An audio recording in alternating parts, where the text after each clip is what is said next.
ఇప్పుడున్నటువంటి రాష్ట్రంలో ఈ 5 సంవత్సరాల్లో జరిగిన విధ్వంసాన్ని దృష్టిలో పెట్టుకుని ఆంధ్రప్రదేశ్ని పునర్నిర్మించడానికి, ఆంధ్రప్రదేశ్లో ఉన్న మౌలిక వసతులను కల్పించడానికి కావలసినటువంటి నీటి సౌకర్యము, ఇరిగేషన్ నీటి సౌకర్యము ఇట్లాంటివన్నీ కల్పించి పడకేసినటువంటి పోలవరం ప్రాజెక్టుని పునర్నిర్మించటం, అలాగే పాడుపెట్టినటువంటి అమరావతిని మళ్ళీ తిరిగి క్యాపిటల్గా నిర్మించడం, ఇట్లాంటివన్నీ మా ఎన్నికల మేనిఫెస్టోలో ఆంధ్రప్రదేశ్లో ఎన్నికల సందర్భంలో మేము ఏదైతే వాగ్దానాలు చేశామో ఆ వాగ్దానాల అమలుకు సంబంధించి నిత్యము ఎన్డీఏతో మేము సత్సంబంధాలు కలిగి కేంద్ర ప్రభుత్వం యొక్క సహకారాన్ని కోరుతాం.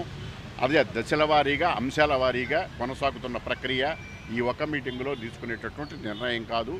అది కంటిన్యూస్గా మేము ఎన్డీఏలో ఉంటాము కాబట్టి ఎన్డీఏతో రిలేషన్ ద్వారా మాకు కావలసినటువంటి ఆంధ్రప్రదేశ్కి, మాకు ఇన్ ది సెన్స్ ఆంధ్రప్రదేశ్ భవిష్యత్తుకు కావలసినటువంటి అంశాలన్నీ కూడా ఒకటికి ఒకటి కేంద్ర ప్రభుత్వం ద్వారా రిక్వెస్ట్ చేసి వాళ్ళ ద్వారా మేము సాధించుకుని ఆంధ్రప్రదేశ్ పునర్నిర్మాణానికి అంకితమవుతాం. Thank you. ఆంధ్రప్రదేశ్లో ఎప్పుడూ కూడా తెలుగుదేశం పార్టీ పదవుల కోసం ప్రాకులాడలేదు.